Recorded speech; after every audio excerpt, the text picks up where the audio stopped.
Well, thanks for being here. Excited to see you, Shanna, and Kevin, Beth, Evans, a couple of you that are present here right now. Good to see you.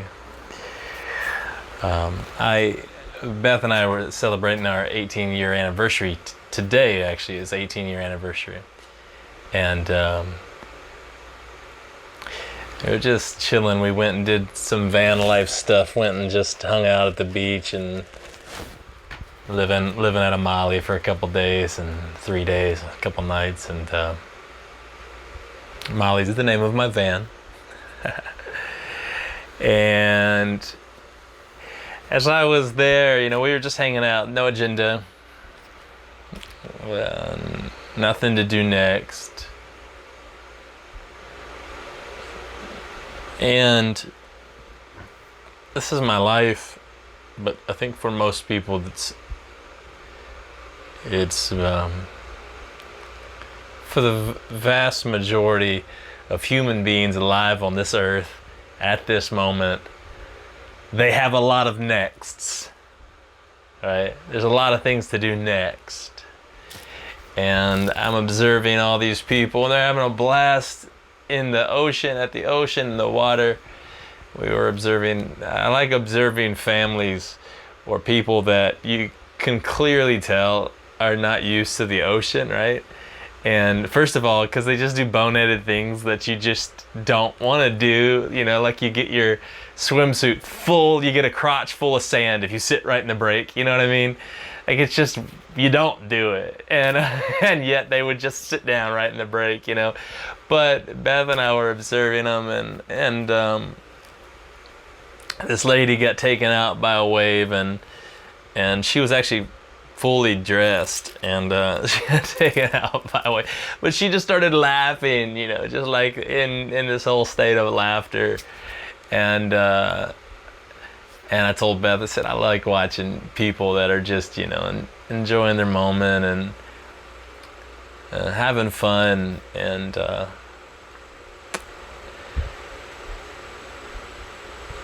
the thing is that isn't what their life looks like. That's what their beach trip looks like. For about an hour and a half while they're at the water. And the reason why it lasts an hour and a half is because they already have plans to do something else later.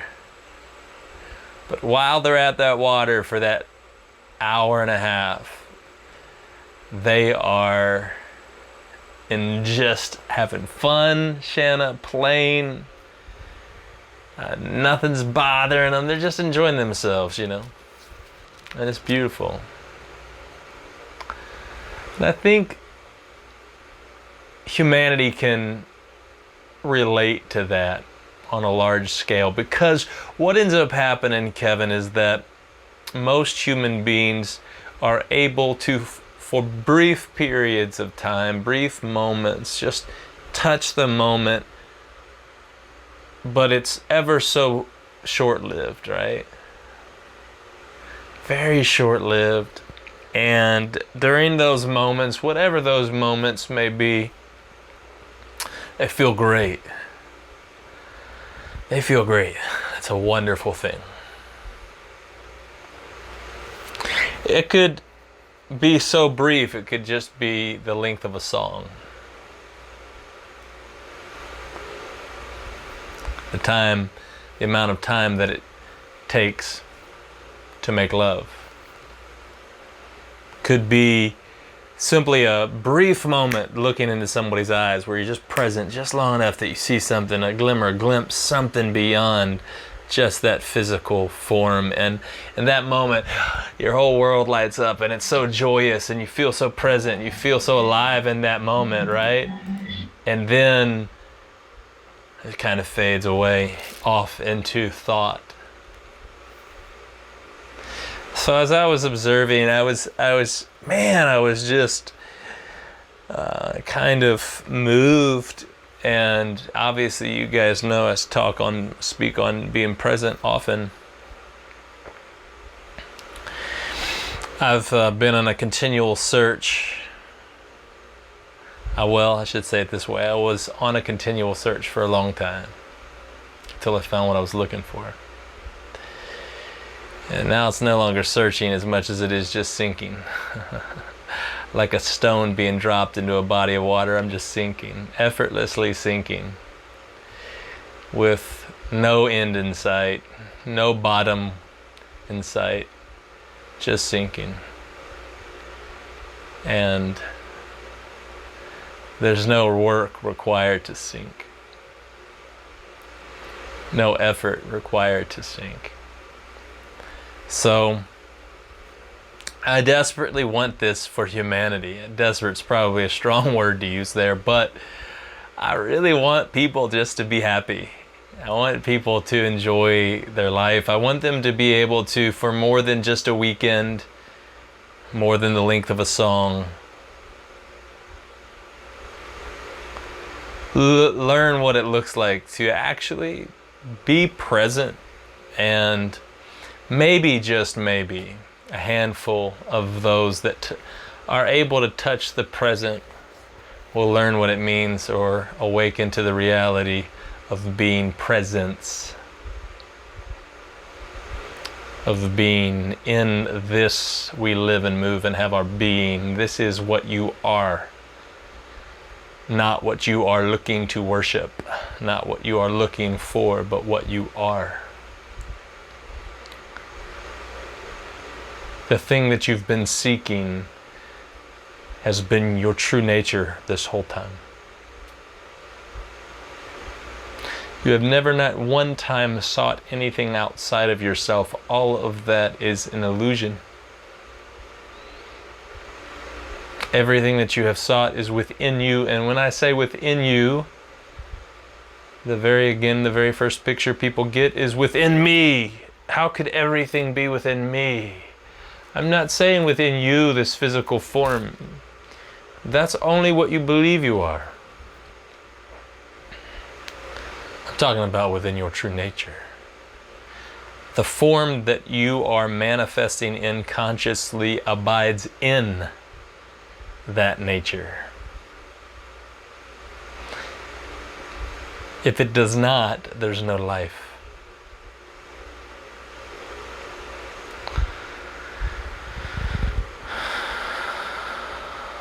Man, it's hard for people to live, isn't it? For real, seriously, look around. It's hard for people to live. People have a hard time with this thing called life. Struggling, man. They're struggling. Have you ever struggled? Have you ever been stressed out, anxious, worried, afraid? You've struggled. If you've ever felt a distance between yourself and another, you've struggled. If you've ever claimed ownership or possession over anything, you've struggled. So I guess that puts us all up in the struggle, doesn't it?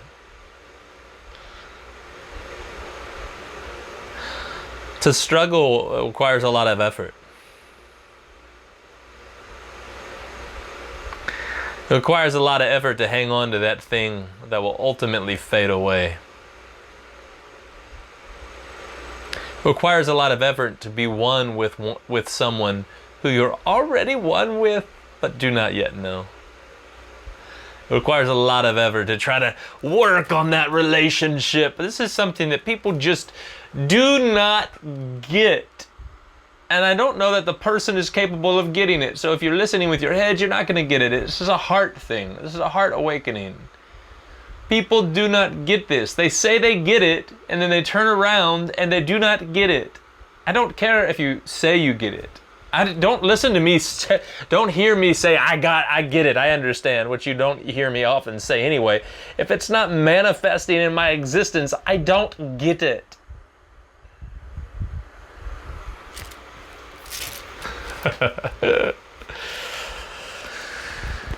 People do not get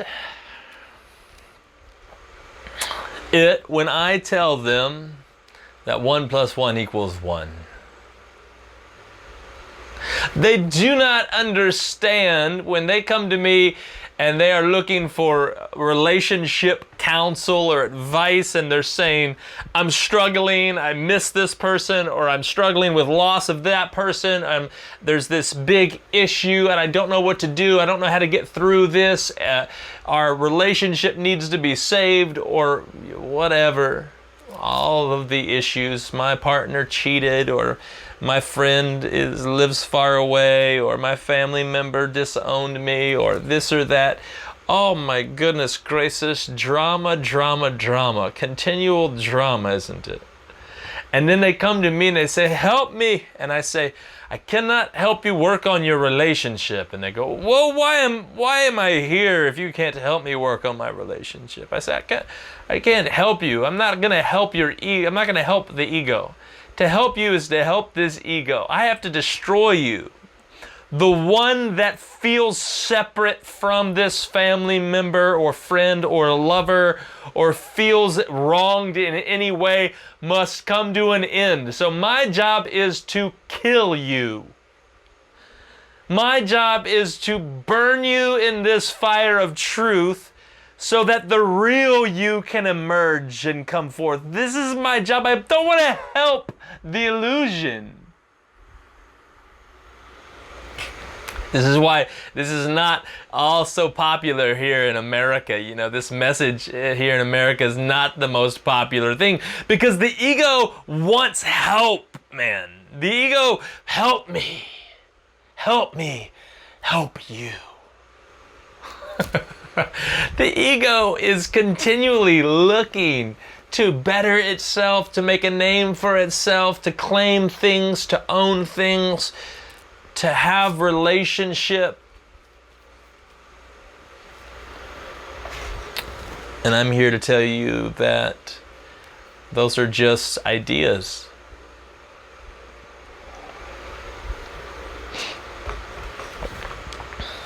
That who you truly are has never owned anything.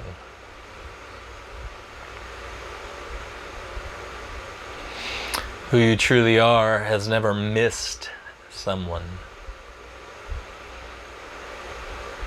Who you truly are has never been separated from another. Who you truly are is not struggling. And this is good news.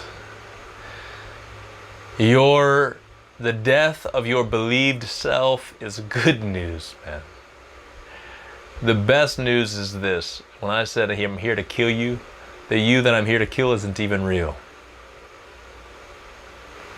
So it's all good.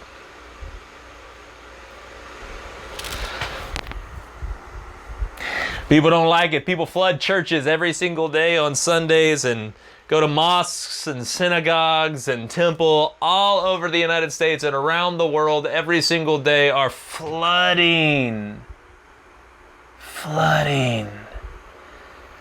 these places, all for the hope of one day inheriting some salvation, or one day becoming something more or greater, or fixing their problems. And they go over and over and over and over, repeating the same patterns.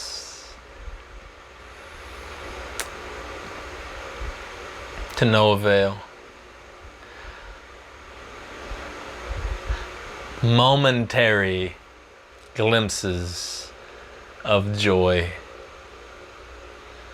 Brief tastes of ecstasy.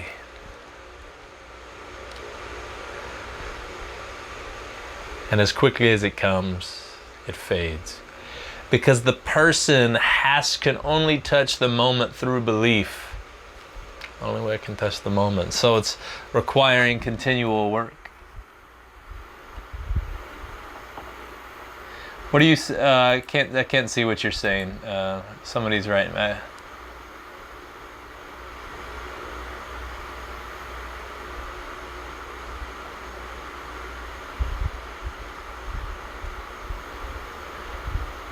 Charlotte's father. Yeah. She's driving them right now. Her dad's like 95. I just want to let you know why she's not here. Okay. He's real sick in the hospital. He's got a brain tumor, so. We'll be holding her. Let's just have a moment and just hold her family.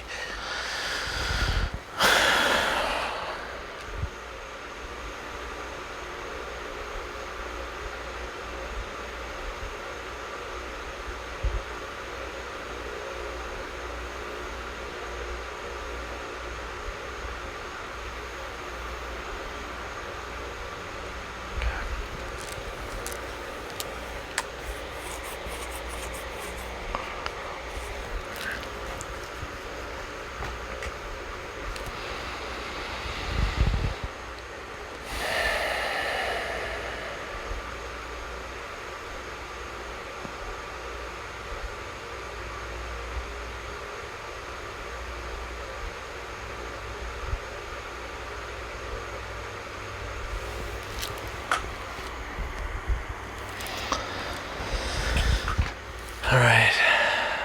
Well, I'll reach out to Charlotte later on and see what's going on. Okay.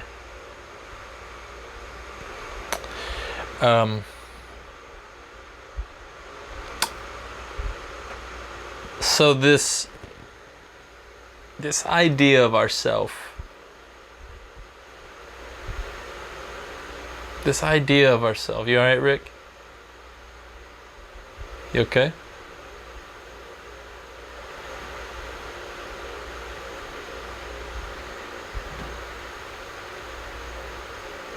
You all right, Rick? You okay?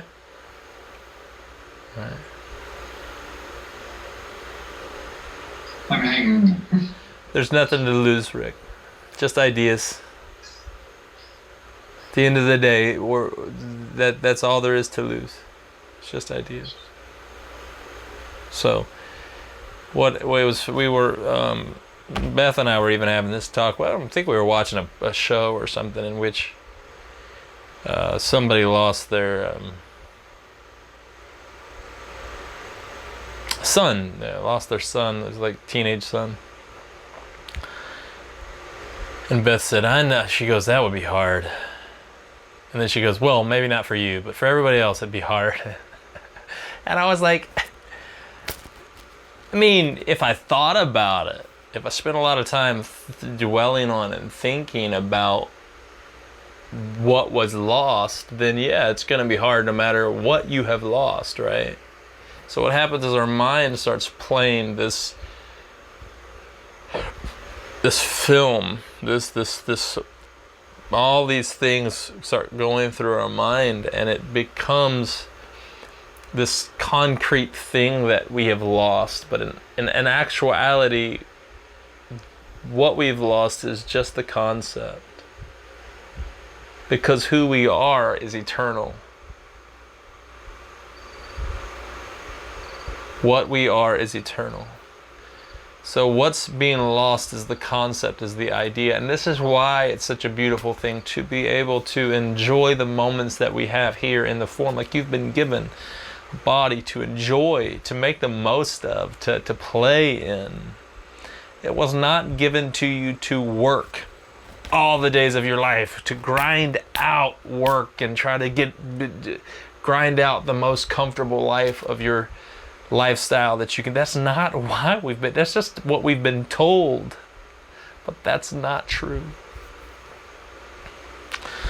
Very few people have ever touched life, and even those that have is quickly slipped from their grasp, because the person is just a belief. We must transcend the person. We must realize we are life in order to truly live in it. So I'll be continually holding Charlotte and the whole situation and everybody in my heart, and I'll reach out later, okay? So this whole idea, this is actually a great, this whole idea of being a person, and I'm going to open up for questions here in a moment. See, so again, I was watching, I was observing them on the shore, I was observing these people playing, and man, you know, it even hit me, like Beth and I were literally, it was like, it's fun. When was the last time you just literally chilled? You didn't have any next.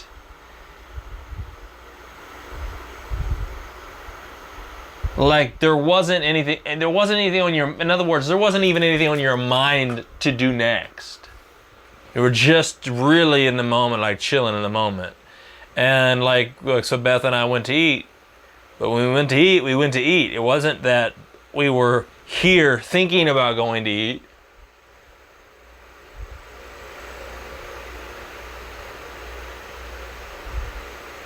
How did you go to the restaurant? I was talking to her when we were at the restaurant. I said, you know, it's just nice to be able to sit down at a restaurant and not have to have had a bunch of thought poured into where we want to go. You know, have you ever been disappointed? Have you ever gone to a restaurant and been disappointed?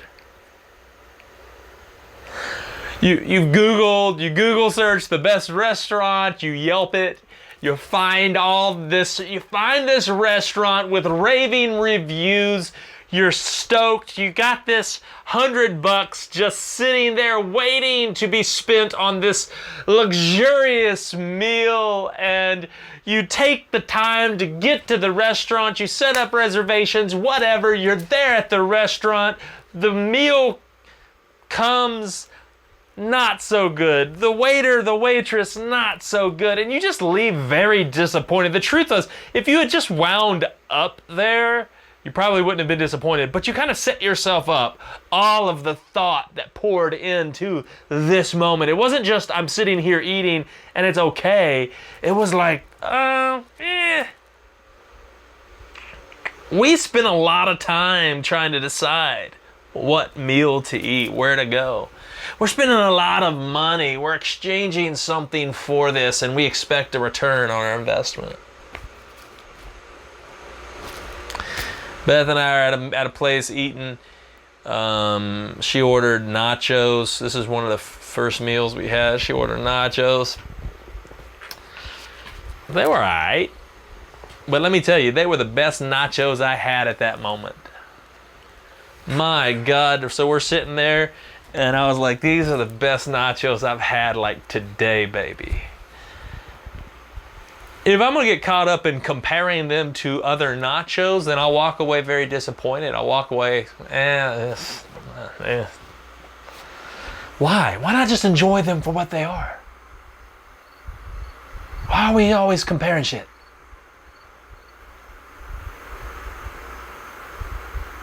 You want me to tell you why we're always doing that? Because you believe you're somebody. And the somebody is always comparing himself, herself to everything else and every experience to another experience.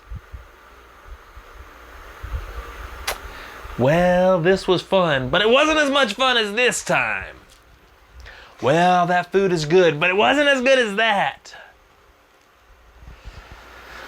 When you're truly present, every moment is your best moment, right?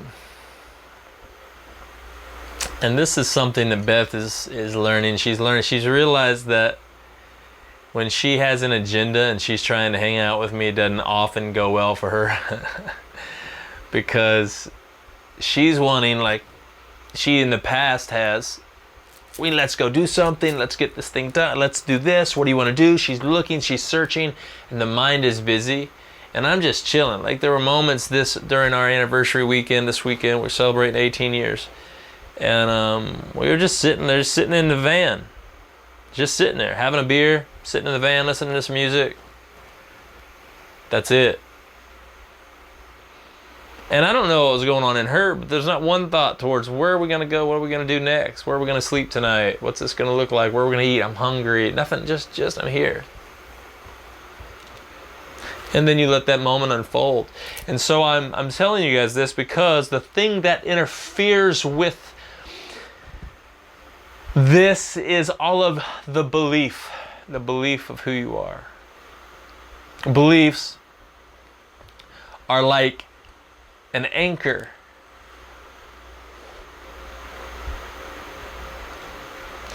And that anchor goes all the way down into your past and keeps you stuck there. So beliefs are like an anchor that keep you stuck in yesterday.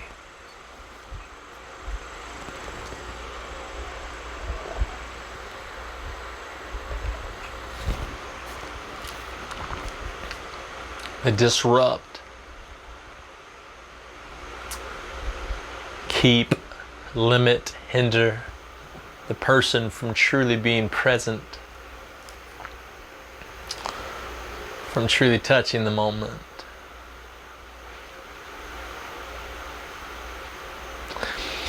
Only the person carries burdens.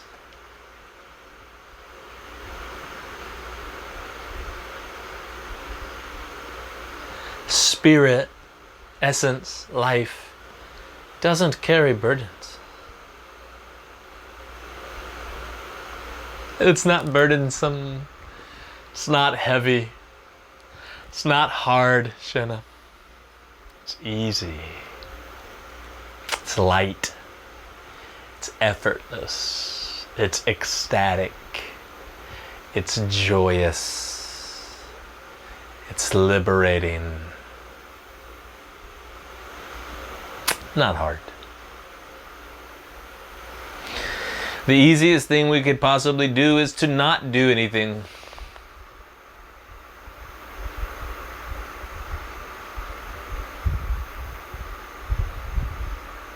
And yet it's all of our trying to do that keeps us yoked down in yesterday.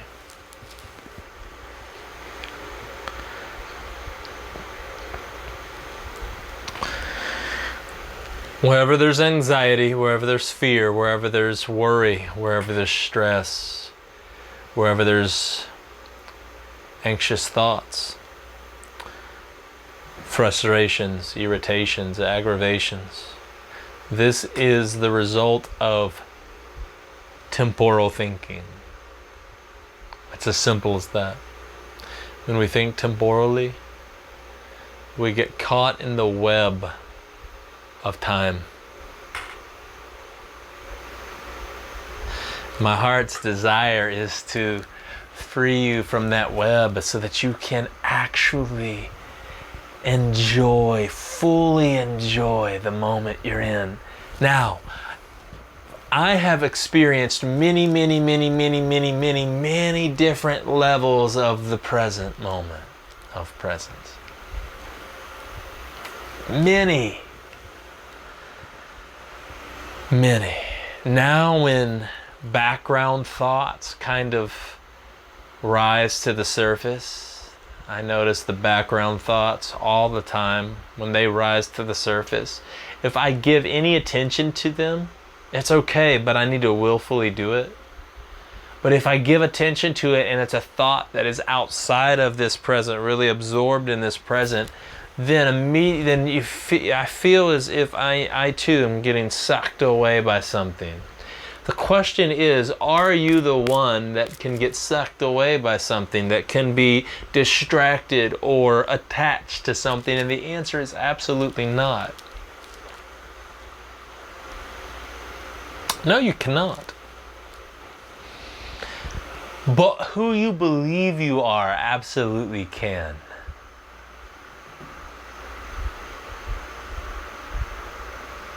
So let's be honest. We're here. This is Satsang. Let's be honest.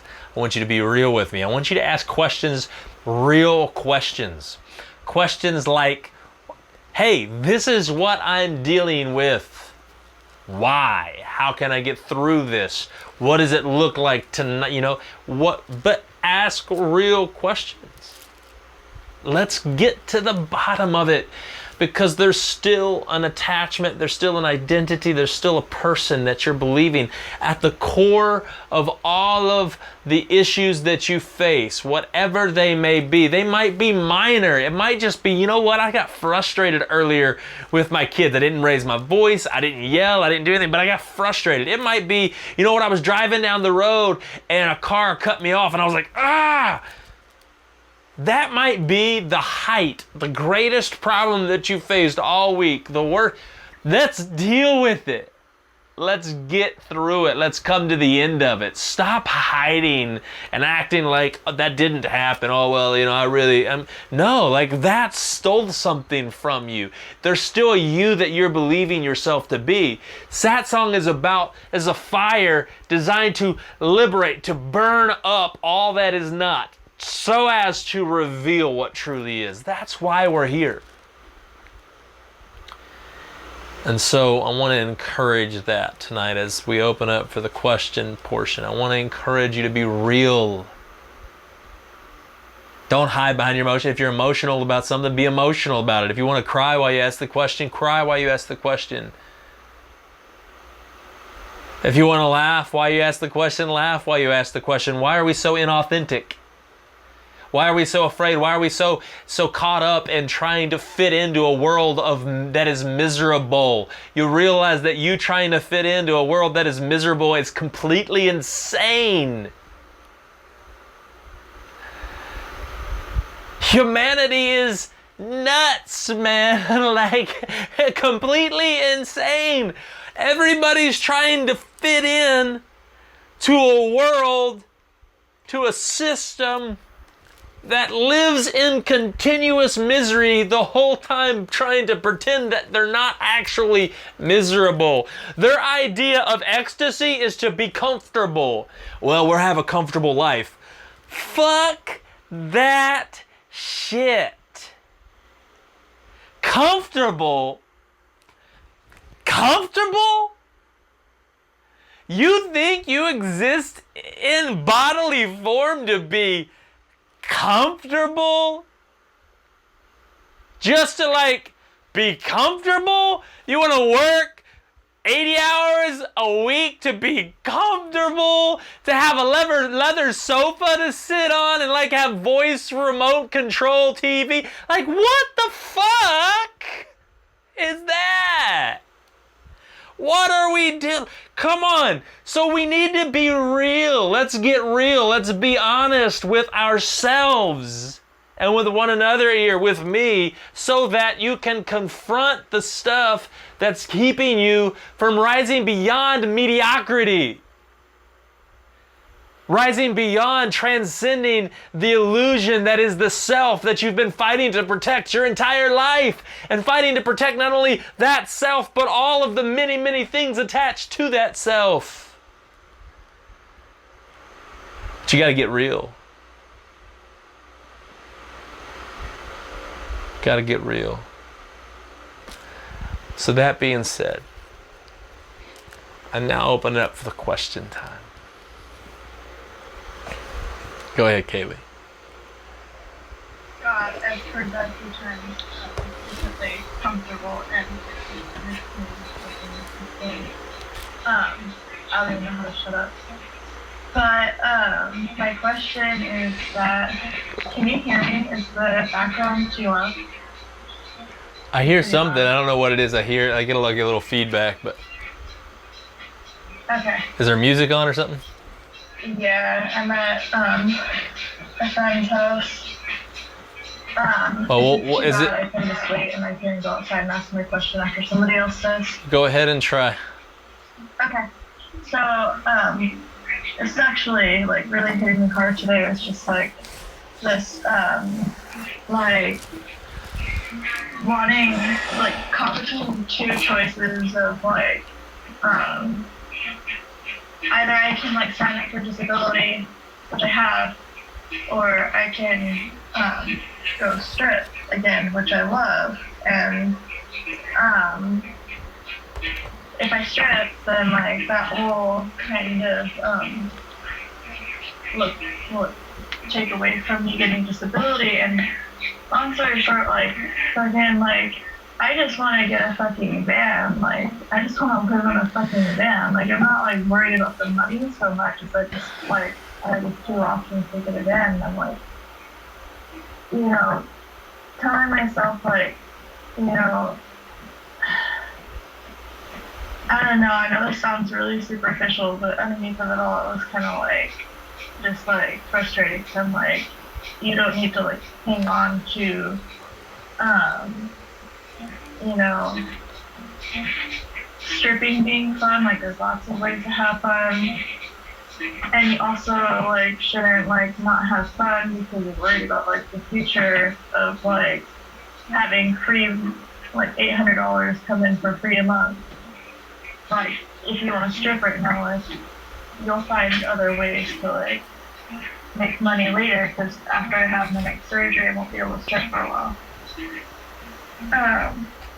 I don't know, but all of this is just so stupid. Like, well, let's talk about the worry. Let's talk about the worry, because if you want just practical counsel or wisdom, you know, I don't help you make. I'm not going to tell you what decision to make. I never will. Right. Like we've been through this for like years, right? I'm not going to tell you that. If you want like practical counsel or advice, that's a personal Satsang deal. If you want to talk about having worry, the frustration of worrying, the constant noise that's going on in your mind, thinking about what I should do, we can do that. We can talk about that, because that's the stuff that's actually creating the frustration.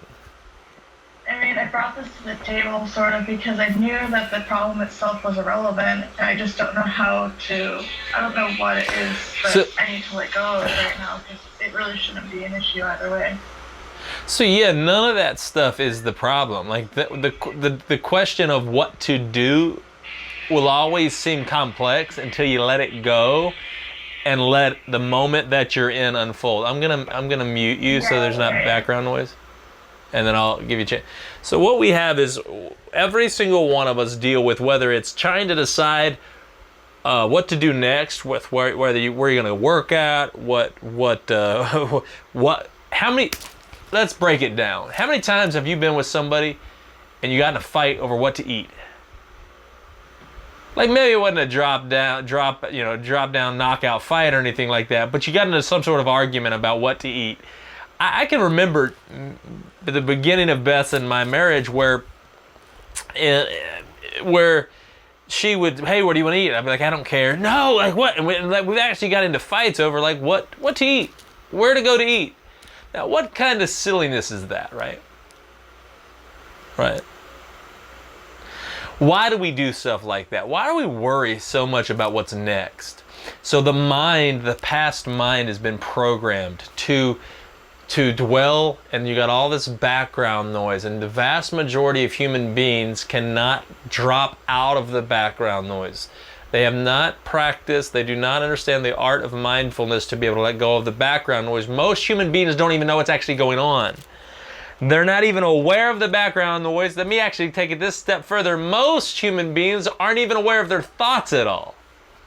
They're not even aware of the main thoughts. They actually believe that they are the thoughts. Like, this is just how I feel. Why do you feel that way? I don't know, it's just the way I feel. No, they're not even aware of the thoughts that are causing those feelings. Much less the background noise, just the stirring, the background, vibrational background noise, right? So, but the past mind works on that. It is continually just processing. You're walking down the street, you don't realize that your mind is processing as you're walking down the street looking at people and observing people. Your mind is processing what they think about you, how cool you look, what kind of vibe you're putting out. Oh, check out that person. Oh yeah, look at her. Your mind is continually processing stuff.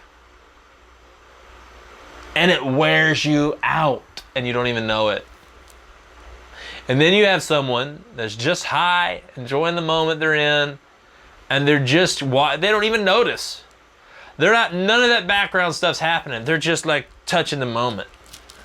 And so they're just, oh, here we are. And somebody says, oh, you see, oh, what's up? But there's never the thought process of, what somebody else might be thinking or what I should be doing or how I should be acting or none of that. You're just in your moment. You're just present in the moment, man. Just enjoying it. Just enjoying it. And that can look like 100 different things. The problem, Kaylee, is this. You've been programmed, your past mind has been programmed to do something, to need to do something, to take care of itself, to fight to protect itself. What is next? And then you've been, worse yet, religiously programmed that there's a certain next that is the most right next. I've had people come to me and they say, well, but I got to know God's perfect will for my life. And they would say, and I'm so glad that when I was thinking back to my past and when I made this decision, I'm so glad because I know that was the perfect will. And I asked them, I said, how do you know that was the perfect will? And they said, well, because it worked out well. I said, well, how do you know the other one wouldn't have worked out better? If you're driving down the road and you make a left-hand turn and it works out well and you get to your destination and it was easy and it was fun, you don't know that making a right-hand turn wouldn't have even been better. Because you didn't make that right-hand turn, did you? So what kind of foolish thing is it to say that this one worked out the best? This is how it really should be. This is the best way. It's very foolish, isn't it? And to think that we're spending all this time processing, praying, worrying, thinking, and we have all this background noise going on. What's going on? What do I need to do? How do I need to make this look? How do I need to make it work out? What will happen if? When I tell people I have no agenda, it's very difficult. It's very difficult for people to understand, Kaylee. They go, oh, well, Silas doesn't have an agenda. Or they say, oh, well, Silas just says he doesn't have an agenda. But they actually don't have a clue what I mean because they've always had an agenda.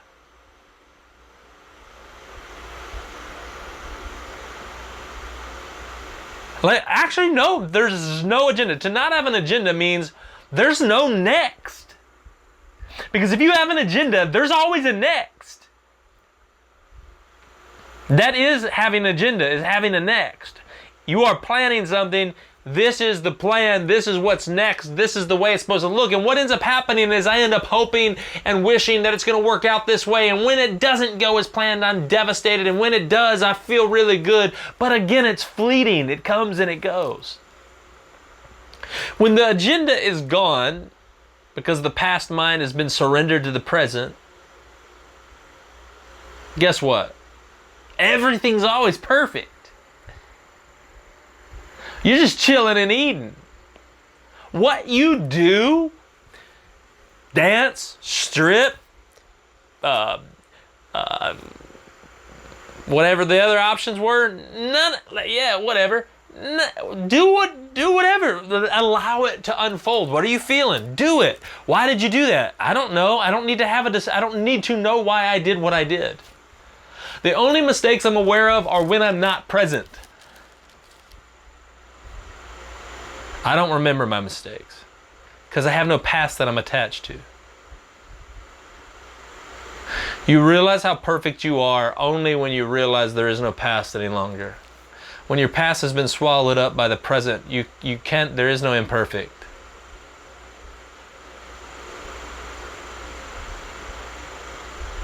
Hear what I'm saying?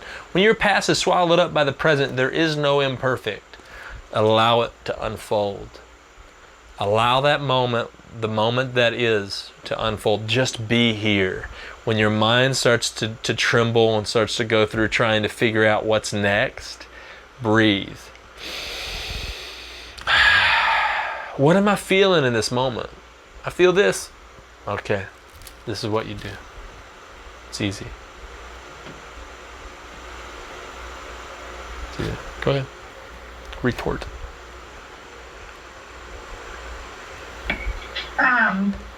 So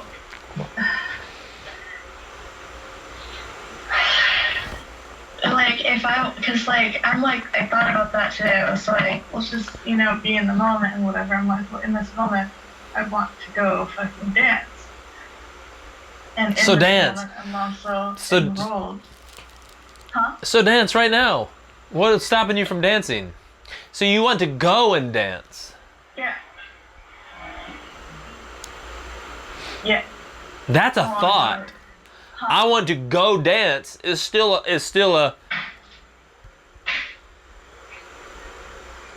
next. Like, how is that a next step if I were just to, like, get in the car and go to the club right now and dance? Now, if you were doing that, we wouldn't be having this discussion. But what you're talking about is a thought that is a next. Well, the only reason I'm not doing it is because it'll ruin something else that I've already started. But I feel like maybe I shouldn't, like, fucking worry about it. You realize you can dance right now. Anywhere, everywhere, you can dance. You realize this? Yeah, but it's different. In your mind. My favorite times to dance are when no one's watching. Every time I dance, no one is watching. You know why? I'm just completely unaware, typically. I got moves, don't I, Beth?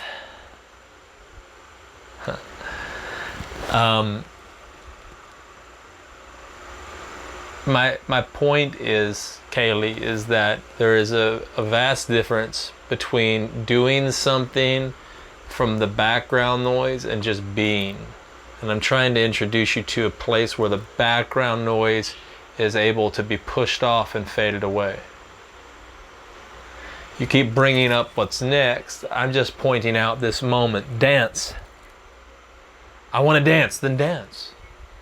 Oh, but it's different because you're still looking ahead. That's not the same thing. And you're right, it's not.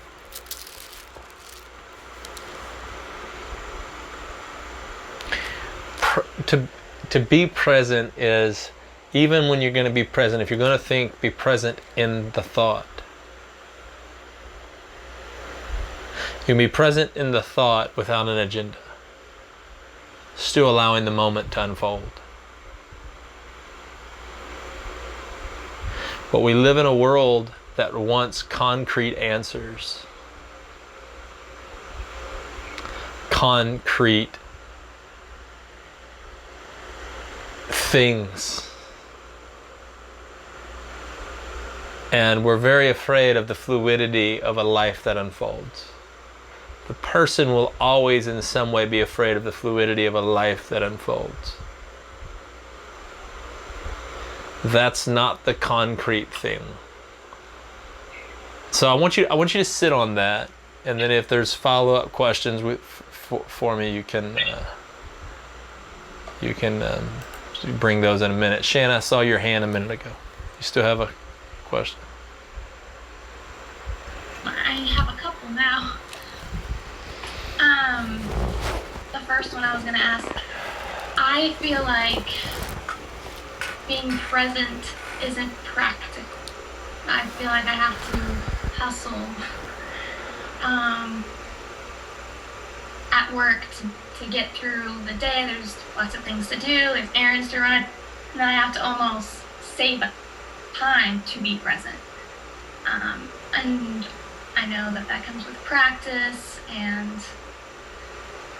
some other things, but it just doesn't feel practical.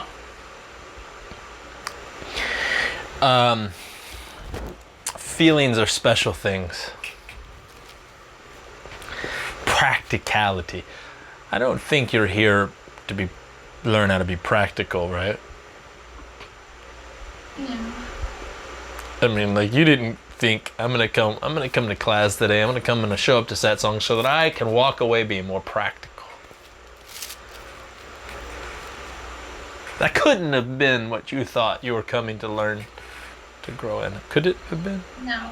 So you come with the question, it doesn't feel practical. You're damn straight it doesn't feel practical. Because it's not practical.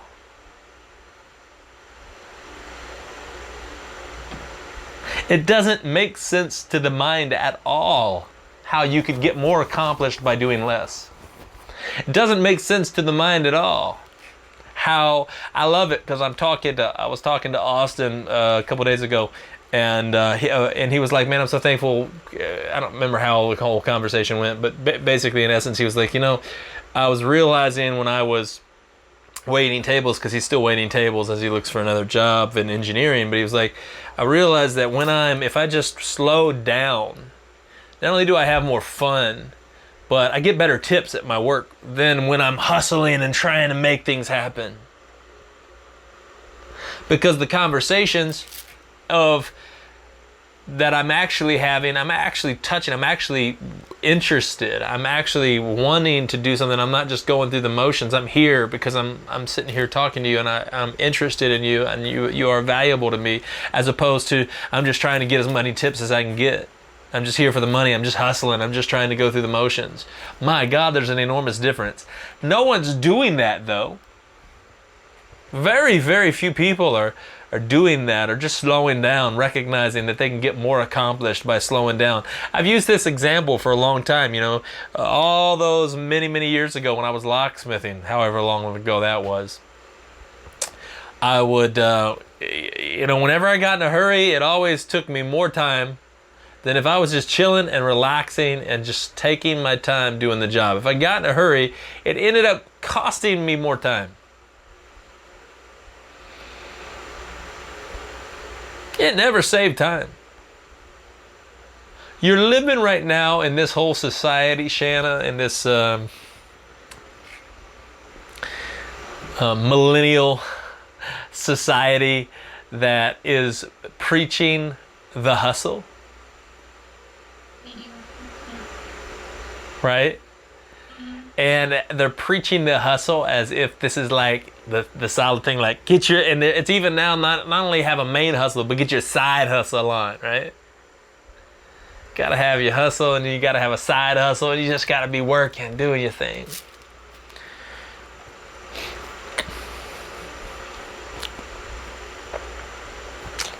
Is that practical? What does that provide for you?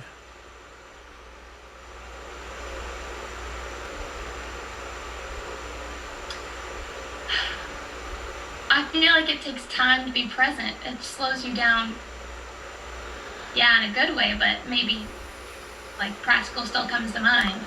Because time only exists where the person is alive. Only the person lives in linear time.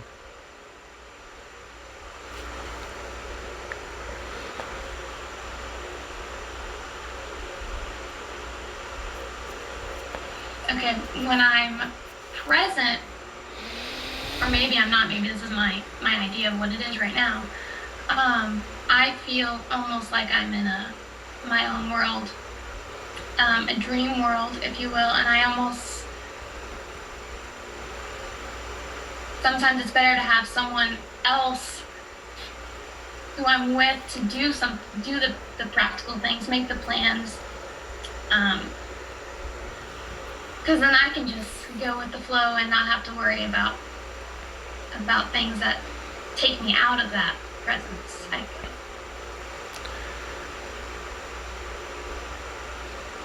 Though nothing can take you out of yourself. Nothing takes you out of yourself. You are the presence. Nothing can remove you from that place.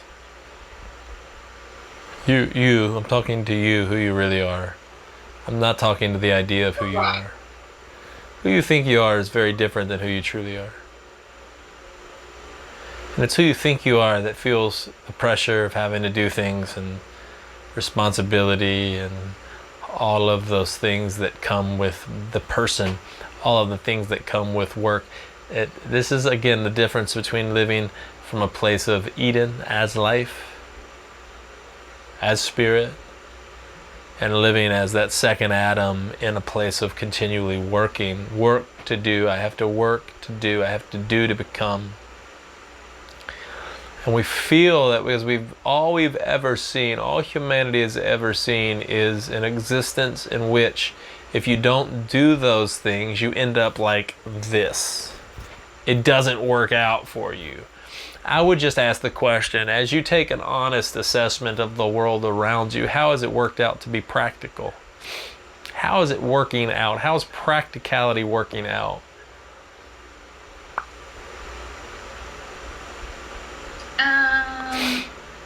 More and more recently, I I've tried to incorporate things that are more practical because I do have this tendency to not want to deal with just things that are required in life.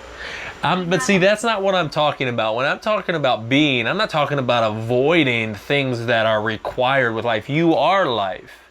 You're going back to the person. I'm trying to introduce you to something beyond that. You are life.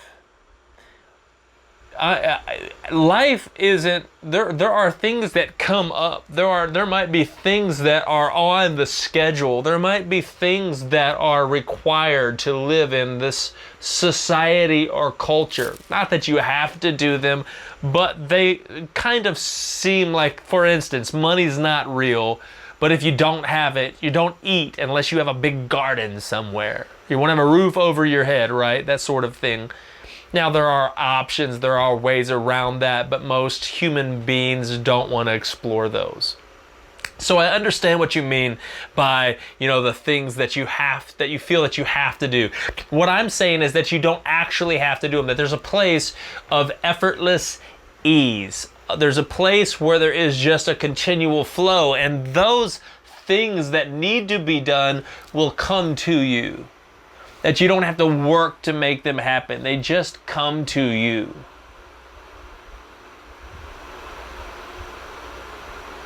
Because you are the space in which all of it's taking place. So the difference is when you're present, when you feel present, as you put it, you feel like you're in a dreamland. My God, why would you not want to be in a dreamland? You want to live in a nightmare or a dream? Like you want to have a beautiful dream, or you want to live in practicality, comfortability? Which one do you want? Well, obviously dreamland, if I can. Okay, so what if what I'm explaining to you and what I'm expressing to you is your true nature is more along the lines of the dream than it is the consciousness of you having the dream. The experience of you having the dream. That's an experience. You are the dream. You're much more along the lines of the dream than you are the one experiencing it. You're feeling the consciousness of the one that's having the experience. So have the experience. That's powerful. That's beautiful. It's meant to be there, to be enjoyed. Enjoy it. So what I'm saying is those little things that you can do or that you get to do, the little responsibilities and the things that come with, as you put it, this life that I would just call, existing in a body. Okay, hey, you feed the body, you take care of the body, whatever. Those sorts of things, they'll flow, they'll effortlessly and most naturally come when you let go of the responsibility. This is what Jesus has been always teaching. He always taught us this. Why are you worrying about what you're going to eat? Like, legitimately picking on the things that you're talking about, practicality. Why are you worried about what you're going to eat, about what you're going to wear, about where you're going to live?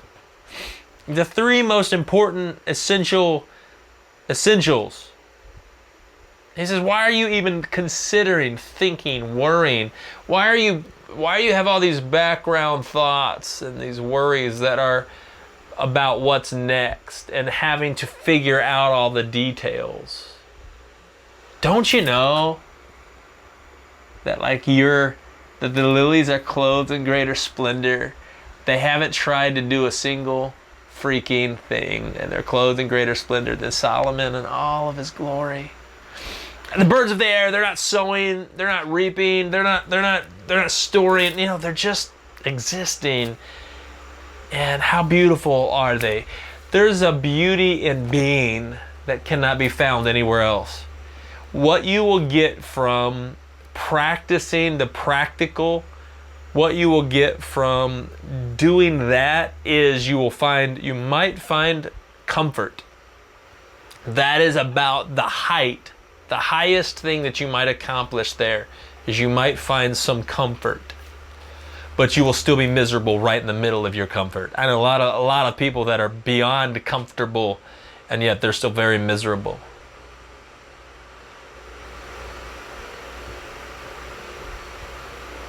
What I'm pointing you towards, Shanna, is the you that is not attached to all the things called life.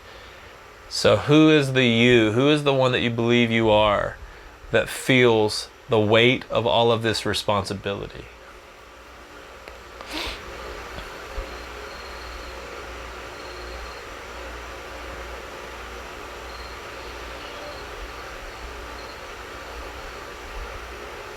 It's not the real you. Essence does not carry burdens. Only the ego carries burdens.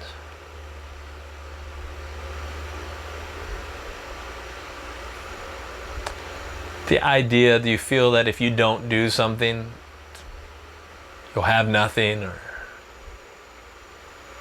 that sort of thing? See, the ego is always working, attaching and working for things. All of those things will come. They come and they go. And you can hustle. Don't misunderstand what I'm saying. The hustle can happen, but it can happen effortlessly, with ease. If I could tell you, just picture with me, sometimes I'm trying to explain something that I realize that maybe there's not even a foundation to be able to understand. Just picture two people. One is experiencing, just enjoying the moment. The other's hustling. They're going two completely different approaches. One is completely worried, is stressed out, it's continually working and struggling, doesn't take the time to just enjoy the moment at all. The other's enjoying the moment. Seems at first glance like everything's moving very slow for that person, like they're not going to get nearly as much accomplished.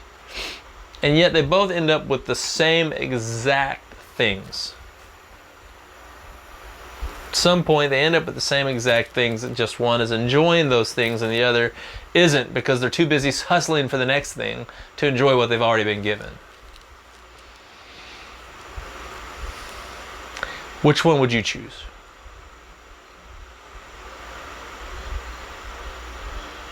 The one that's present. Okay. It seems like a no-brainer. So I would just say this. Find, when you are able to recognize that all the things, all the extra things, the things that listen, not only do I not work hard, but I don't work. I was telling Beth that, like, we were literally talking, just joking around, and we were hanging out with this couple that we went out and we spent some time with this couple that are friends of ours, and then ended up at some of their friends down there at the beach, and we were there hanging out with them, and a couple of them looked at me and they're like, "You're the most chill motherfucker I've ever met in my life," they said to me. I was like, it's good, man. And Beth and I were joking around and talking. I said, you know what, babe? I said, instead of telling people, when people ask what you do, instead of saying, you know what, I'm a self-realization teacher, I'm just gonna start telling them I'm the CEO of Chill. I'm a CEO. What are you the CEO of? I'm the CEO of Chill, baby. You know what I mean? And she just shakes her head. But things are easy. And I've had the opportunity, many of opportunities, to make them complex. I just choose not to. Why would you make something that's easy complex? You make it complex when you think about it too much. It's really easy. When you overthink something, when you start thinking about it and overthinking, a simple thing becomes very complicated. Very complicated. The most simple thing that there is oneness. You and I are one. We are one. Easy. I figure, my God, Bill Gates and I are one. All the money I need, he has. We're one, so it must be mine too. Why I'm out here grinding away?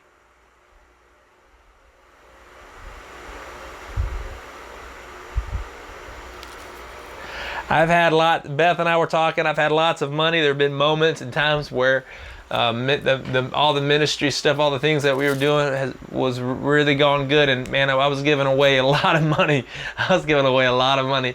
And Beth and I didn't even blink, didn't think twice about spending that money, about giving that money away.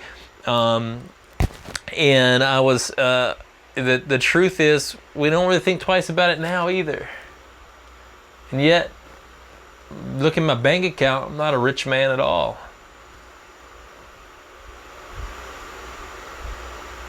But I'm having more fun than all of them.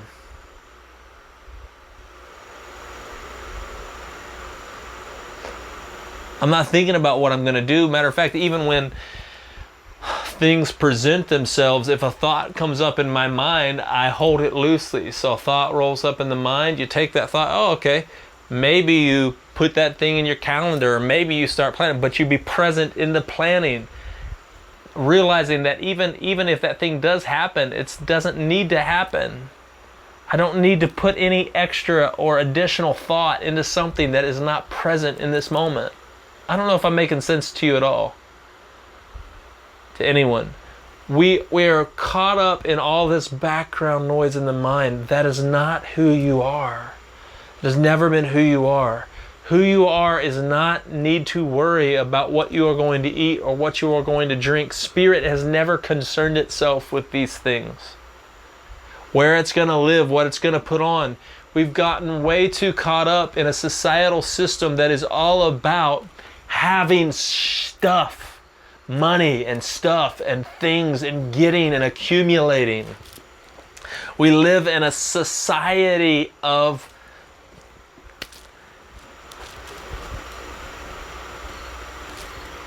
like, that's the measure of success. If that's the measure of success, Shane, I don't want any part of it.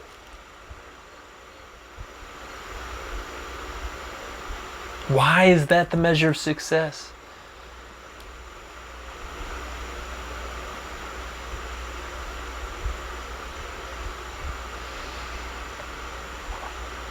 My measure of success is a homeless man. The most chill homeless dude you'll ever meet in your life. He didn't even have a van, man. He didn't even have a van to do van life. He was like homeless, just a wanderer. His name was Jesus.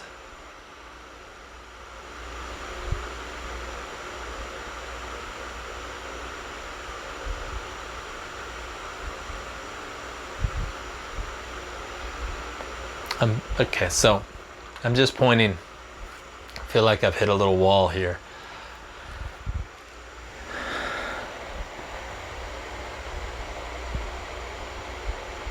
As long as the person is believed, as long as you're hanging on to this is who I am, you're not going to be able to hear what I'm saying at all. What I'm saying is not meant for your head, it's meant for your heart. It's the reason why in your heart you might go, yeah, this adventure sounds beautiful, but in your head saying, the moments that you've enjoyed the most in your existence weren't practical. Be honest with me and tell me. And any of y'all right now, be honest with me and tell me, my favorite, most ecstatic moments of my life were practical moments, comfortable moments. So fucking far from. Shanna?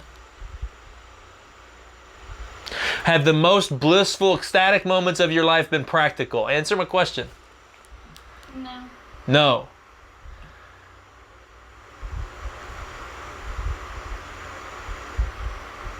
Well, there's your answer right there.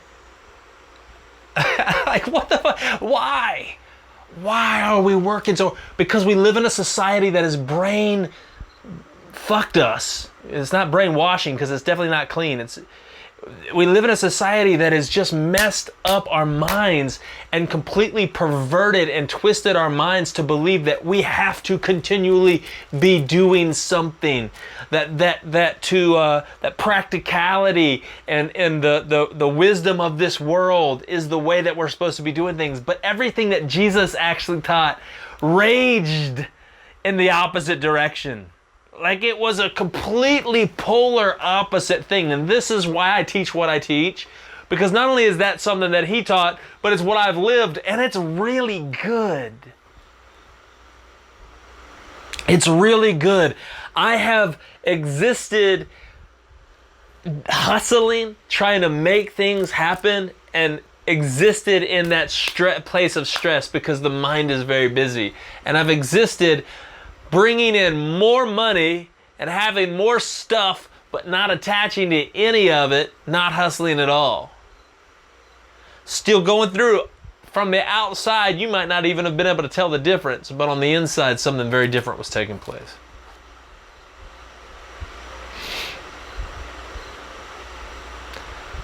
When you first start to experience this, you might not be able to feel like you can hustle, that you can do some of those practical things. But I'm trying to introduce you to something that obviously in this one breath is not going to point in you though. Why get obsessed with the practical when you can enjoy the impractical?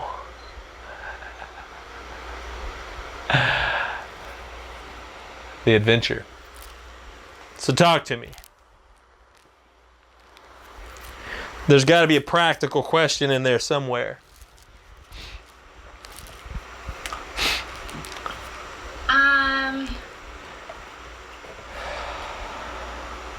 I've seen someone not be practical and not have a lot of things around them, and they can appear super happy to other people, and they have their happy moments, but That's suffering because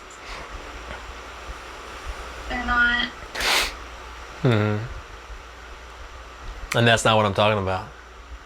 That has nothing to do with what I'm talking about whatsoever. You're looking at people that instead of hustling are deciding to not be. What I'm talking about is not laziness. Don't mistake don't mistake effortless with laziness. Those are two very different things. Don't mistake those two things. And so what people do all the time is they're hearing what I'm saying, but they're hearing what I'm saying through the lens of the person. The person cannot grasp what I'm saying. It's this or that for the person. And I'm trying to introduce you to the thing that is not this or that. To who you are beyond the this and the that, beyond the dual world that you're so striving to live in. I'm pointing you to who you are beyond all of the this and the that. Then you can do this or that, whichever you want. Joy is what you are.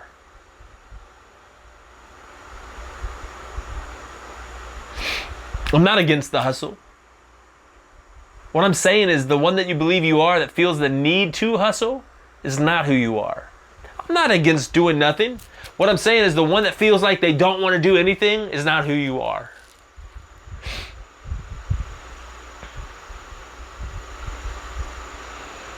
The effortless life that I talk about, don't confuse that with laziness. People do this to me all the time. They are continually, and even students that have been students for a very long time, they're, oh, well, Silas is just lazy. Just to chill like, man, I wish everybody could just chill like him. He's not doing much anything, my God. No, I'm not talking about lazy. I'm not lazy. Lazy and chill, lazy and effortless, lazy and easy are not what I mean. True pleasure is when true happiness, true satisfaction is when you can have everything. You could literally have so many things and yet they're not yours.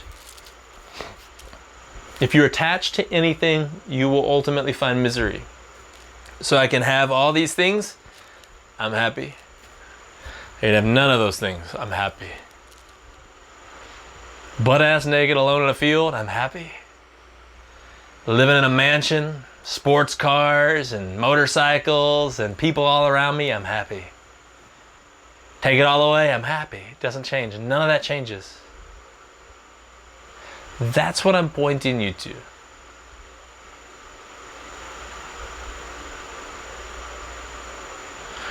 Does your brain understand that? Good, because your brain can't understand it.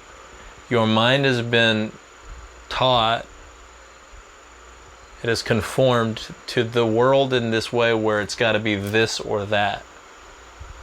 And this over here equals I'll be happier. And that equals I'll be more miserable. And what I'm saying is, when you exist in that world of duality, you are truly always miserable. There will be moments of glee, but many more of misery. And to touch beyond the state of misery or happiness, this is a beautiful thing, which is ultimately what I want for you.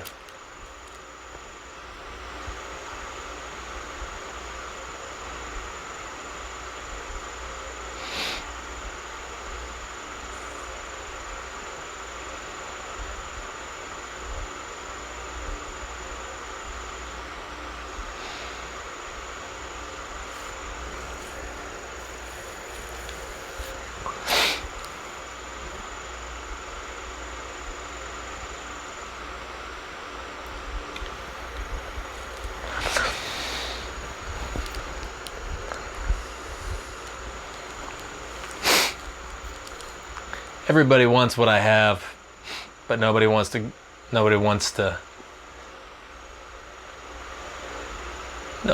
sit and listen to really discover it. Very few want to.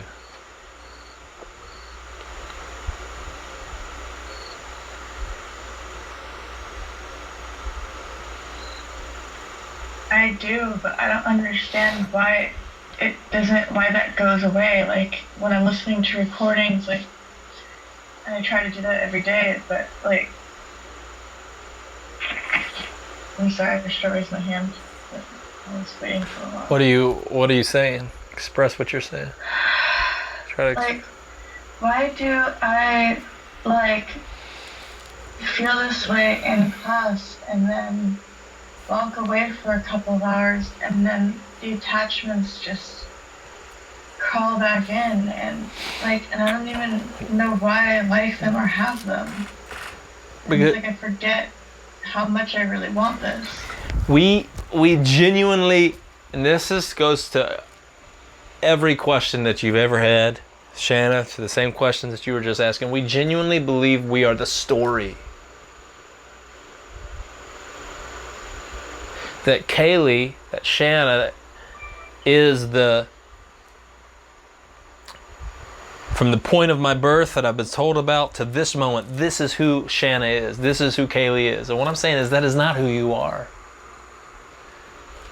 And so you feel good, you feel like your mind gets a little bit more clear, and then you kind of go right back into the grind of, well, this is who I am. You are everything that you're doing or functioning in mentally is a projection of your past memory. That is not who you are. You are not. If you can, to truly be present, all the past is gone. And when I mean the past is gone, I don't mean memories. Memories can still exist. I'm talking about identifiable past. There is no identifiable past you.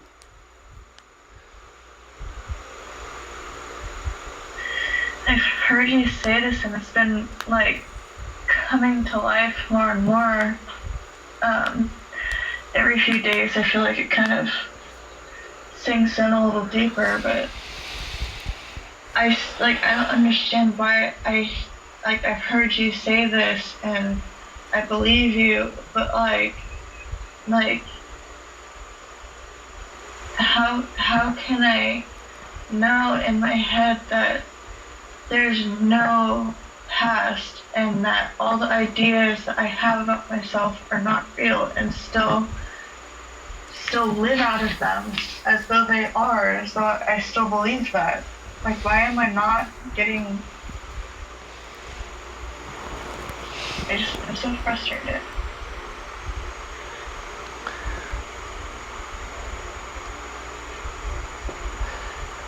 Well, what you're doing, what people do is they hear what's being said and they begin to believe that they're not a belief.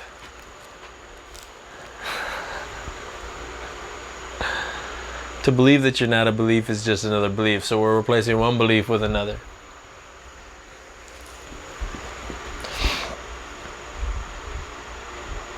Why doesn't the experience, why am I not realizing it instead of having the idea of it? Like,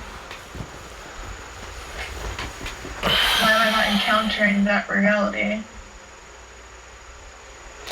The experience comes second, doesn't come first.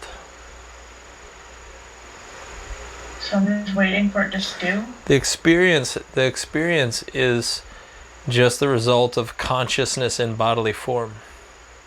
I'm pointing you to what you are beyond that. And that realization, then the consciousness in the bodily form begins to manifest. Wait, can you say that again? I'm pointing you to who you are beyond that body, beyond the identity, beyond your past, beyond the linear time that you've believed, beyond that narrative that you've believed about yourself. I'm pointing you to this being. Who are you? Are you the one that was born?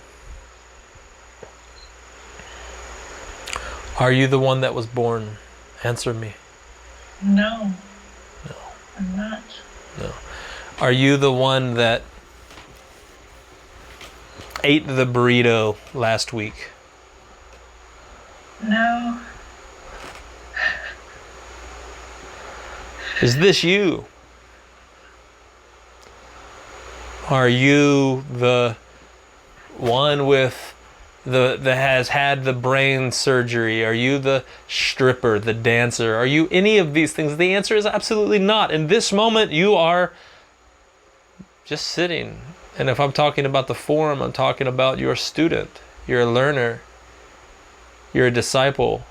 That's what you are in this moment. And yet everything that you think you are is past tense.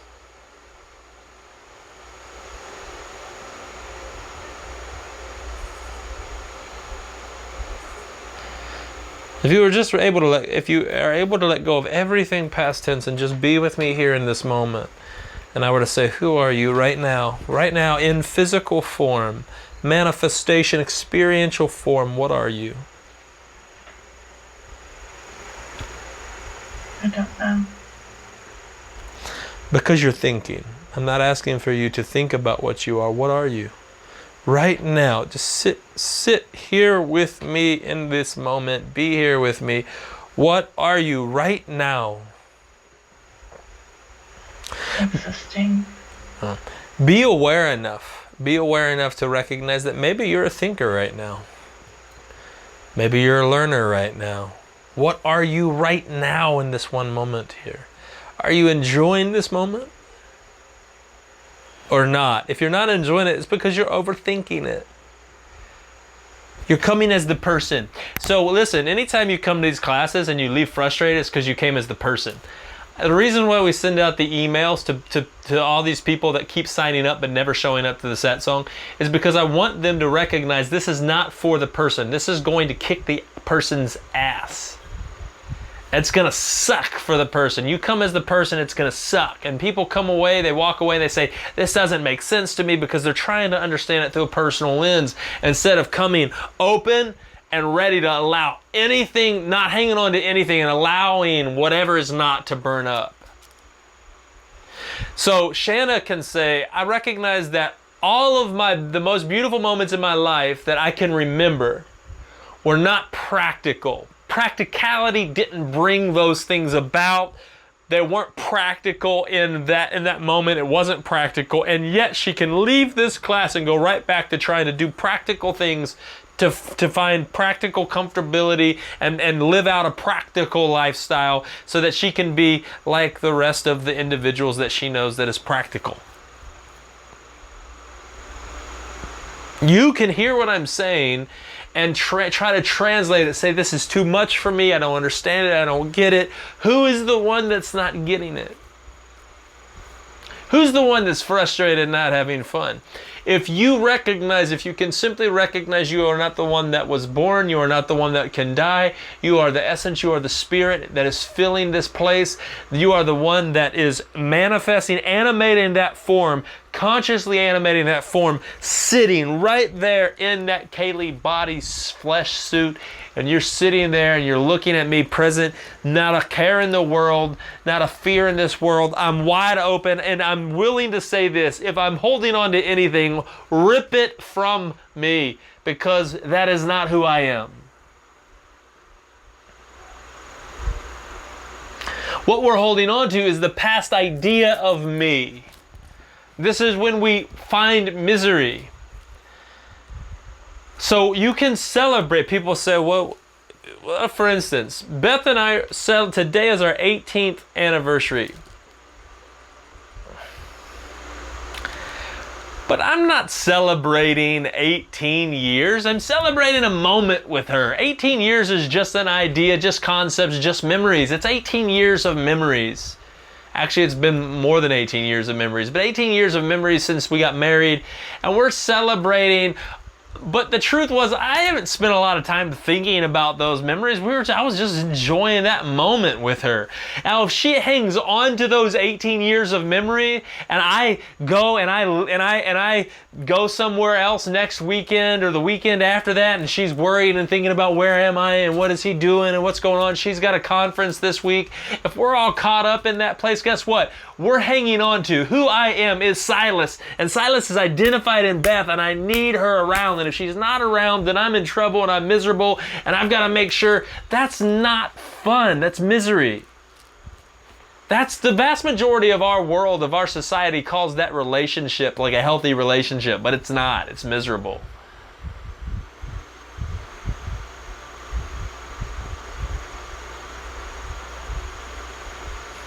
And what Beth is learning more and more and more, what we've been practicing and walking in, is what we call life partnership. She's a life partner.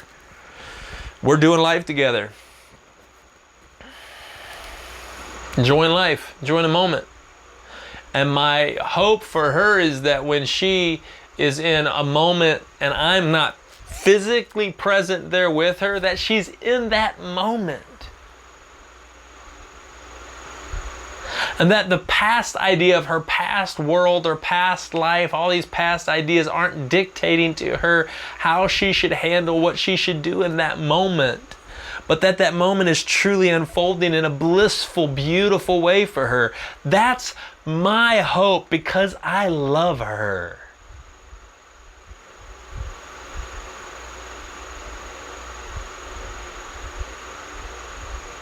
If I allow a thought about someone else, past tense, to dictate my moment, then I'm missing out on the joy of being. So this is what I'm introducing you to. This is what I'm saying. All of this idea is Kaylee, is past Kaylee. You're bringing past Kaylee in here and saying, do something with past Kaylee. And I'm saying, you're not this. This is not who you are. That's all in your head. It's just an illusion. It's not real.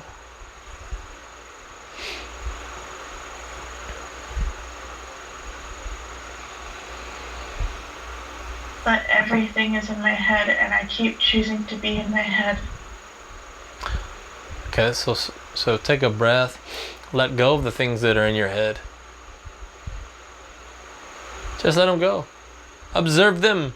See them for what they are. They're just thoughts.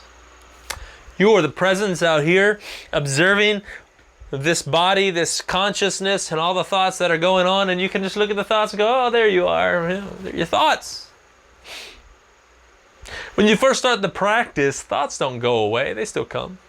Thoughts, worrying thoughts, practical thoughts, depressed thoughts, all those thoughts still come. They don't just go away. Those thoughts still come.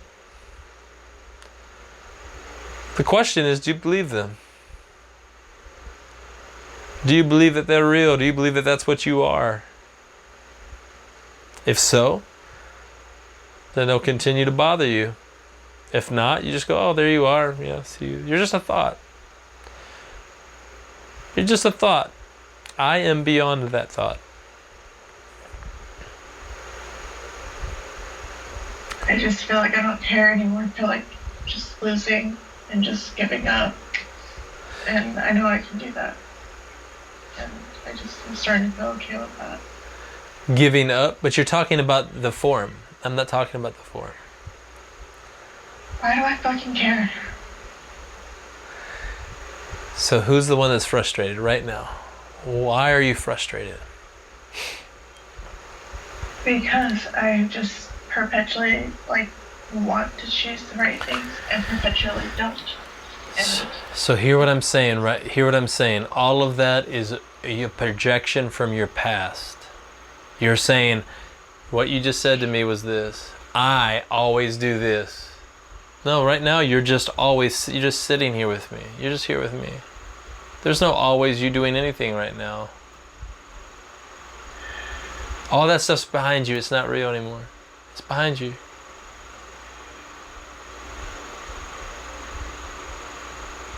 It's gone. It's gone.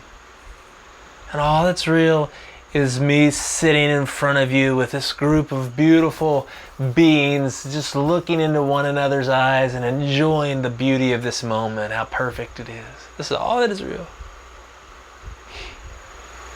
There's no past Kaylee that's made wrong choices, or Kaylee that's even trying to make right choices.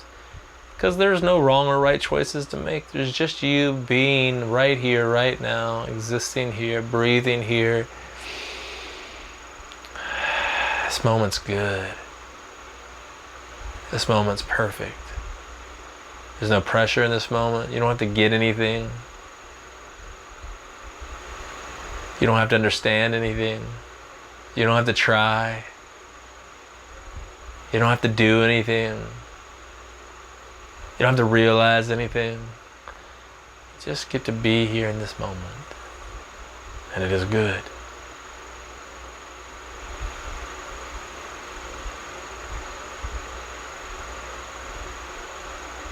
Your past is not yours. It's not real in any way. It's just a subjective memory. It's not true. When I say it's not real, that's what I mean. It's not true.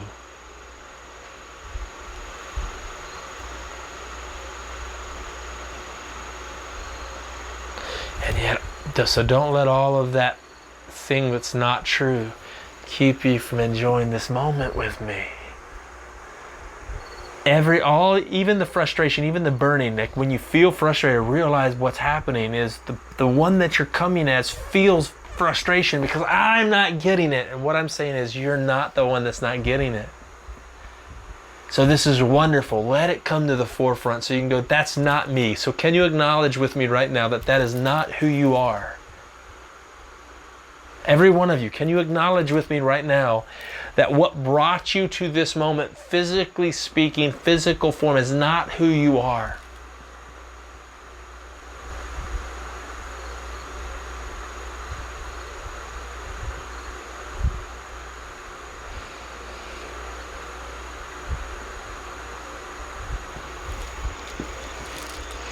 If you can recognize this one thing, that everything that we call past is gone, then you know what we all have? We all have equality. Don't we? Kevin, if everything in everyone's past isn't real, it's all subjective memory, it's gone, it's not real, and we're all just sitting here in front of one another, guess what? We're all fucking equal. One, we're all the exact same. We're all just here like, whoa, what are you? What do you do? Man, I'm doing it right now, bro. Well, where do you live? I live right here, man. Well, what are you up to? Like, I'm just enjoying this moment with you. Well, do you have any plans? Like, no, man, I'm just here with you right now. This is so good. Like, we are 100% equal. Well, there's no what have you done, or what are your accolades, or like how much money do you have in an account somewhere? None of that. We're just all sharing in all things. 100% enjoying the moment together. The same. That's what we have. If there is no past you, then we are one. But the past you keeps circulating in the background of your mind, telling you that we're not one. That you've had to work hard for these things, or that your path has been tough, or that it's this and that. And I'm saying no. We're one. That's not you.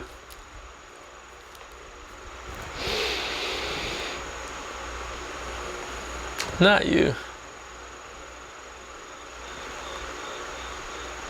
It's not you.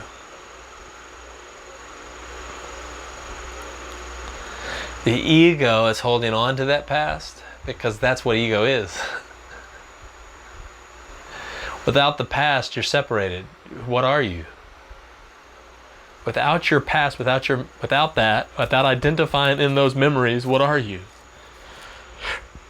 What are you? You are nothing.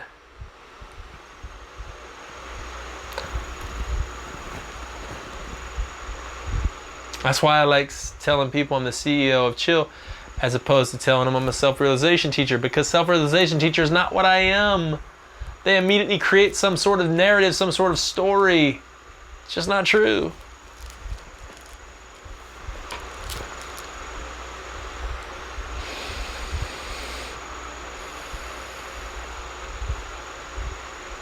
It's just not true.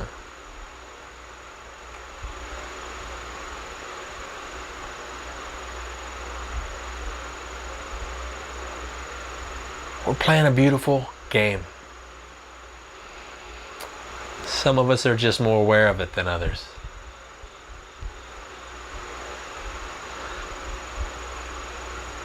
You'll take things really seriously when you're not aware that it's a big game. Shanna, to your point earlier, to your question earlier, you'll strive and you'll hustle and you'll work really hard, but you don't realize that life is a beautiful game. That we as one essence are playing in many different forms.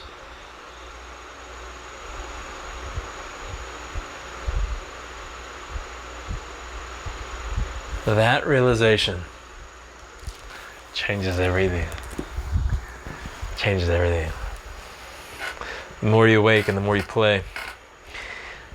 The reason why I don't say the more you awake and the more practical you become is because the more you awaken, the more you play.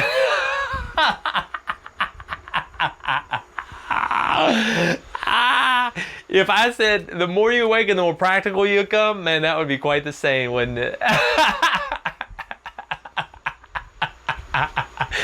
Oh, man. Oh, jeez. Go ahead, Kaylee. Damn, I'm trying to say it's not falling apart again. It feels like when, first of all, maybe I'm wrong when I say that it feels like a lot of things are happening. Maybe I'm just doing a lot of bad shit to myself, or to this form or whatever. It feels like the more that like things happen, like it feels like significantly harder to hear you and to experience these classes fully with my head the way it is. And it feels hard to remember every day that I'm not the body when it's just constantly just like blaring in my head and in my face. And I try to do the breathing twice a day and usually at least get it once a day. I try for twice, I try for 3, and that's what I want. But like, it just, my body just feels so fucking like, I don't know how to not feel like a body or like a person with all these thoughts and this reality happening. This is so, and that's okay. Just I want you to realize that it's okay. It's okay that you're having those feelings and that you're feeling that way. The question I have is, do you want to? Does that feel good? No. Does that feel good? Does it feel good to have all this complexity going on in your mind and all this, just the stuff and the busyness? Does that feel good? No. No? Okay. How do I stop focusing on it when it's a blessing to not have anything to do, because like it's kind of, a good thing is to be nothing and to do nothing and then, learn to stop having a next. But at the same time, when I don't have a next, like I'm just like experiencing all this stuff that like I'm not allowed to go on the playground, I'm not allowed to do all these things, and I just have to stay at home and experience the hole in my head and all the freaking shock that people experience around me. This again, so this is past. I'm just saying that you're bringing you. It's real easy for us to do that. We're just wanting to continually bring the past into this moment. I'm introducing you to the moment, who you are as presence, so that that body and that form can experience the present and touch it deeply. Touching that moment deeply, it will unfold in many, many, many ways, but it will never unfold in misery. So I'm just wanting to point out that the busier the mind, the more that mind thinks, the harder. The more you think about a thing, the more complex that thing becomes. What I am saying is not complex. It is just way too simple for the mind to comprehend. It's so simple, it's so easy. The mind has been trained in complexity, and I'm introducing simplicity. The mind has been trained in labor, and I'm introducing effortlessness. And people are like, there's no way, it's too good to be true, or we can't do that shit. We gotta, like, whatever. And all I'm saying is, I want to be old school and say, hey man, just come like experience me for like a month, 2 months. And then just decide for yourself. You want to live in bliss and harmony and the high life all the time, or do you want to go back to your old way of doing things? Because if that's what you're experiencing, you don't have to. It doesn't have to be the way that it's always been. I'm not teaching philosophy. I'm teaching you what I live, not even experience, what is and now is being also experienced. I'm not just teaching you some sort of thing that I read somewhere, that I learned somewhere, that I read in some philosophical work 300, 500, 1,000 years ago. That's not what I'm teaching you. I'm coming straight and raw from ultimate reality, the truth of who you are. And then experientially what this form is consciously experiencing. Isn't that grand?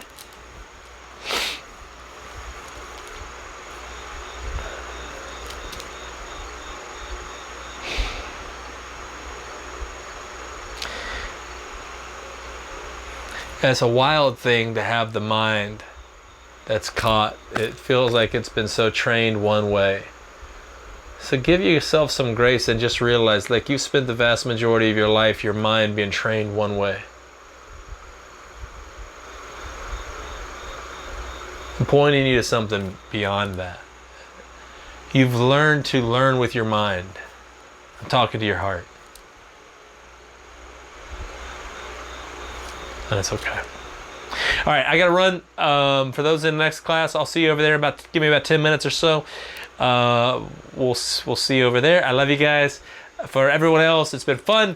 Please, if you have any other questions along the way, please don't hesitate to reach out to me or write those questions down. Please continue to ask the same questions. Shanna, if there's questions, obviously the mind's not wrapping itself around the response. That's fine. But just keep coming with the question. Keep asking until it's realized, okay? Don't ever stop asking the question. All right? Okay, I love you guys. Good night.